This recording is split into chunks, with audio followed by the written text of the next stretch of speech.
Early, almost caught us out. We get out of here, obviously.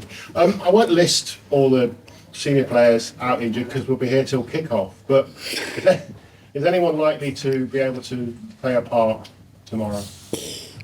Yeah, as you mentioned, we have a few still in contention. We need to give them 24 more hours and to give them a chance to be involved in the game, but we won't know anything till tomorrow. Is there anyone definitely not going to be available? I know, not the long-term one. Timber is for sure not.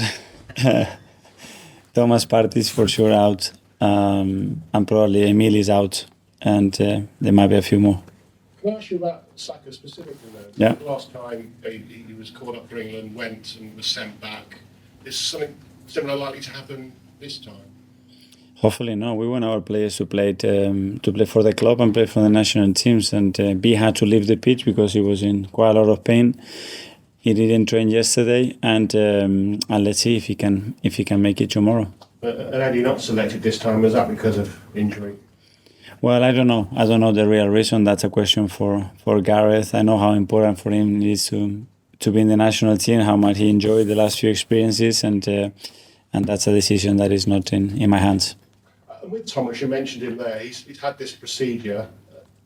Apparently, that's not really going to affect the amount of time that he's out. Is that right? No, hopefully not, and he's progressing really well. But yeah, it was a significant injury, and I said that hopefully it's going to be weeks and not months, and he's working towards that. And he needs support, and hopefully the injury will heal in the right way, and we'll have him back because he's a big player for us. And then if he is back on schedule, will then I guess go off for the African Cup of Nations, so you could be without him for most of the season. Well, that's part number 2. Let's get him fit and healthy as quick as possible, and playing a big part in the team, which I think that he can do.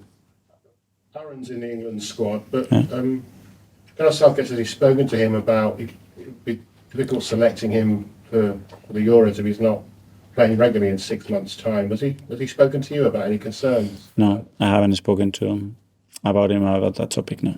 Have you heard of the independent key match incident panel? Mm-hmm. Well, they've decided in their wisdom, 3 former either players or coaches, a referee and a Premier League person, that Newcastle goal, that goal was a valid goal. Your reaction? I think we had a lot of reactions after that match. It's time to move forward, to focus on Burnley and talk about tomorrow's game. Would you like to know who these people are? Sorry? Would you like to know who these people are who made the decision? I think at some point we will know, so yeah. When you're not working day in, day out again in the future, would you like to join this panel? It's a possibility. Everything is a possibility in this life. And just Vincent Kompany, who you know very well. Yeah. You're facing Burnley, which is what we're here to talk about after all. Tomorrow, 3 years together, I think, as coach and captain. How's he doing at Burnley, and how surprised are you that he became a... Not surprised at all. I think he was already a coach when he played. He was a leader. He was someone very intelligent that could navigate in very different scenarios really well. In dressing room, above, he understood the game really well, spoke several languages, and you could tell straight away that he was going to be a top coach, and obviously he's had a very strong career already. What they did last year, it was incredible, especially the way they did it. And then, yeah, in this Premier League, we all have difficulties, we all have good moments, and I'm really happy to see doing what he's doing. We'll go to Jake from the Premier League. Hi. Are you surprised at how tough maybe they have found it this season, Burnley? Well, I think looking back at the games that they played and the results that they got, in some of them they merit much more than what they got. I don't think that reflects actually what they deserved in games. But this is the difficulty of this league, that when you deserve more, sometimes you don't get it because the quality of the opposition is so high. But the way they have transformed their way of playing the club and how they continue to play with the belief that they do, for me, is remarkable. Obviously, you were the assistant and he was still playing at Manchester City, but did you ever, the two of you, discuss being managers later on? Yeah, we did discuss it. He was doing his badges. I was there already, and he was very connected to the coaching staff, very connected to the team, and we had a lot of talks about football, and you could tell straight away that he was going to be a coach very soon. Do you see any perhaps similarities in the style of football that you both tried to play? Well, I think we have a lot of similarities in what we want to happen in games. I think their approach and the way we do it probably different. Hopefully it is different. But I really like what he does. Thank you. Go to Bradley from TalkSport. Hi, Mikel. Hope you're well. Just the last one on VAR. The CEO of IFAB joined TalkSport this week, and he said it could take excuse me, up to 10 years for VAR to iron out all of the imperfections around it. I wondered what your reaction was to that, and whether football can wait 10 years for all those imperfections to be ironed out. I don't know. I would probably be bold in 10 years. Life would be very different. Maybe we have many other new rules in football. So I don't know. Let's try to do everything that we can, individual and collectively, to improve the game in every aspect. And that's it. And you must be pleased that after beating Sevilla, you've pretty much all but secured qualification into last 16 of the Champions League. Yeah, very pleased with the performance, the way we won the game, and how much we restricted the opponent to have a chance to get anything from the game. But there is still a lot to play for. The group is really tight, and we still have to do a lot to be where we want to be. Considering the injuries you've got up front at the minute, it must be handy for you to have someone of the flexibility of Leandro Trossard coming in and playing up front on midweek, scoring again. Are you surprised, or how pleased have you been with his performances since he joined the club in January? Really happy. Obviously, it's been almost a year since he joined us, and we knew his quality and what he could bring to the team, and that's why we brought him, because he can fulfill different positions, but as well different needs with qualities that we didn't have in the squad when we want to do something different. And last night he showed again his quality. And the last one on Kai Havertz. A lot of people talk about the price tag and his performances so far. Do you feel like there's unneeded or unwarranted pressure on him at the minute? I don't know. I can tell you that I'm really pleased with the way he's performing. Obviously, looking at the numbers, just specifically the numbers of what he's producing in front of goal, those have to be improved, and we have to improve them. But in many other areas of the pitch, what he gives to the team at the moment, it's really important.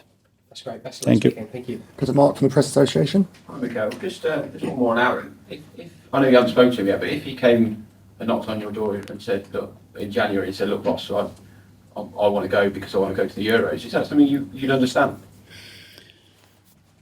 Well, first of all, my door is open to speak about any player. We just want the best for our players, and we try to do that. And we know the influence that we can have, sometimes positively, sometimes not so positively, towards them. We will always try to do our best to help them. But yeah, this is a team sport that needs 24 players that you have to fulfill a role. And the role that you have in August, it might be very different to the one you have in March. So making early decisions, in my experience, is not something good at all. And as well, because the team has certain needs that have to be accomplished. And in order to do that, you cannot do it with 6, 10 or 14 players. It is impossible. So you need everybody, and Aaron has a really important role in the team. When you look at Arsene Wenger and Sir Alex Ferguson, two the most successful managers in the history of the Premier League, they've had a lot of players that played under them that have gone into management. I think it's fair to say that Pep now, when you look at, you obviously work with Pep, we've got Vincent Kompany doing it as well.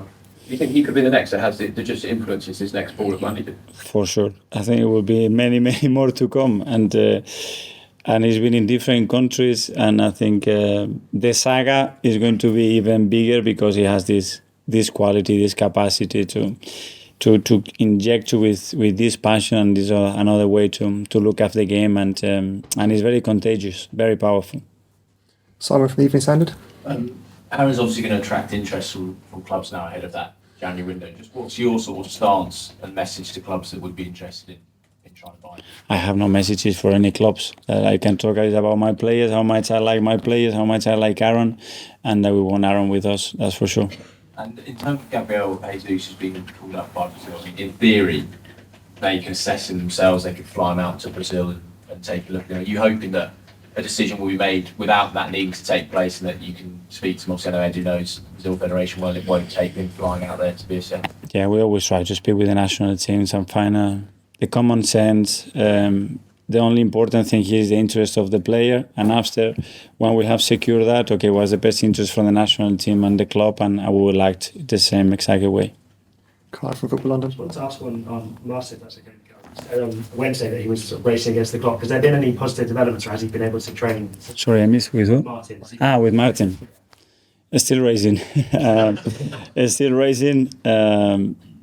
He's trying everything that he can, and let's see, it's a possibility. Just obviously so many injuries at one time. Has it made you maybe think about the depth you have in the squad? So obviously January coming up, not too far in the distant future. Do you think about that? Maybe you need more depth for the second half of the season to achieve everything you want to, or is it just bad luck this much happening at this point? Well, some of the injuries that we had, there are some bad luck. Some of them, they've been some long-term injuries with some special players, and when we didn't have a lot of depth. So when we can talk about the depth, but as after you have to talk about the specific positions or certain units where we're a little bit shorter. But it's the challenge of the season, and other people has to step up, and that as well is a good test for the team. You know how we take those moments and how we actually respond to that. And so far, the team is doing well.